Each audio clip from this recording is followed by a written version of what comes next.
Halloween, a night of ghouls and goblins, a night of tricks and treats. We celebrate with costumes and candy. But behind the fun, a darker history hides, a history that whispers of ancient rituals and the supernatural.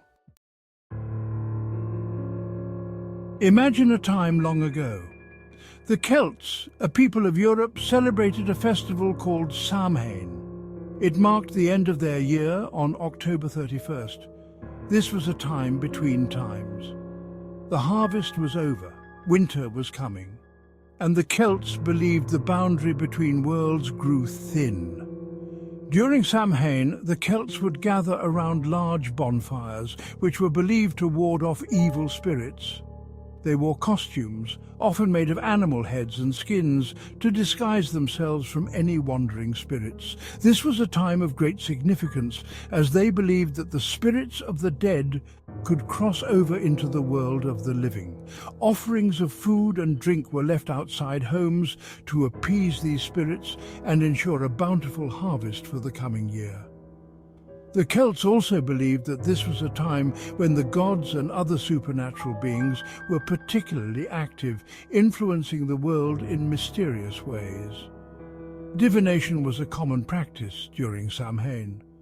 The Celts would use various methods to predict the future, seeking guidance for the months ahead. They believed that the thin veil between worlds made it easier to communicate with the divine and gain insights that were otherwise hidden. Today, many of the traditions of Samhain have evolved into what we now know as Halloween.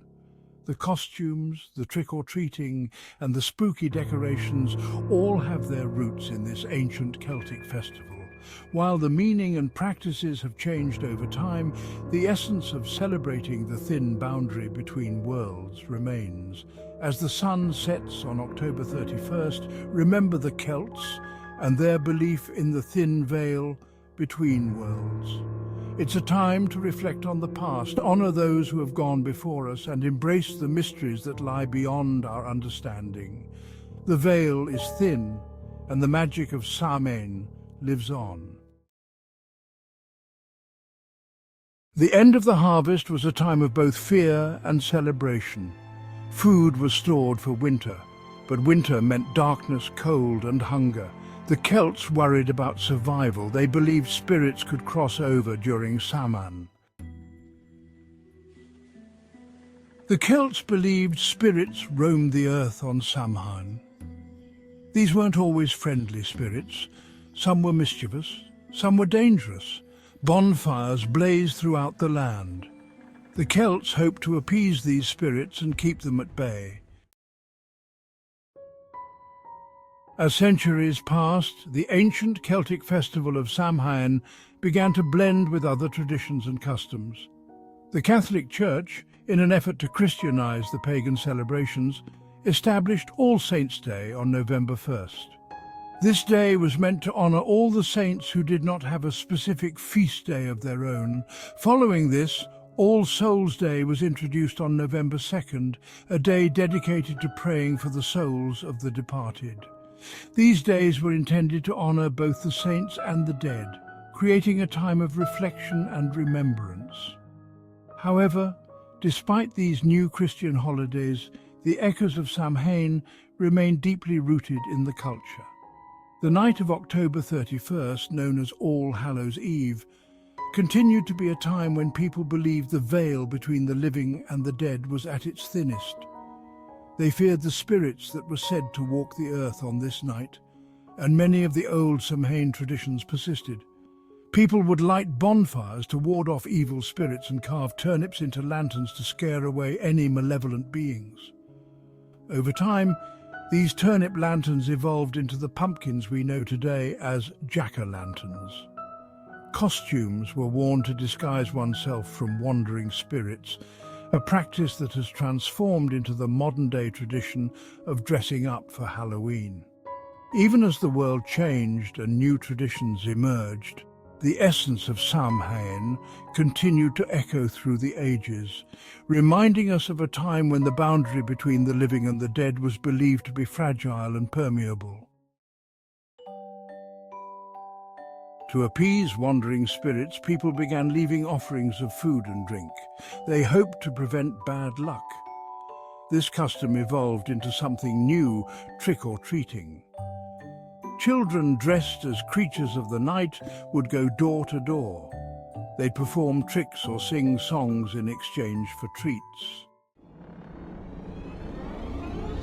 The JackOLantern, a symbol of Halloween, also has roots in ancient beliefs. The Celts carved turnips and placed candles inside. They believed these lanterns would ward off evil spirits. The tradition continued and pumpkins eventually replaced turnips.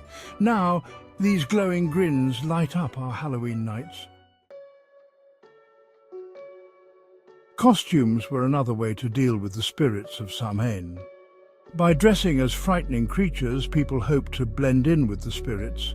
They believed this would protect them from harm. Today we continue this tradition by donning costumes and embracing the spooky spirit of Halloween. Halloween, as we know it, is a tapestry woven from ancient fears and traditions. The Celts' belief in the supernatural, the fear of the unknown, and the need to appease spirits all live on. So as you carve your pumpkins and don your costumes, remember the ancient echoes of Samhain.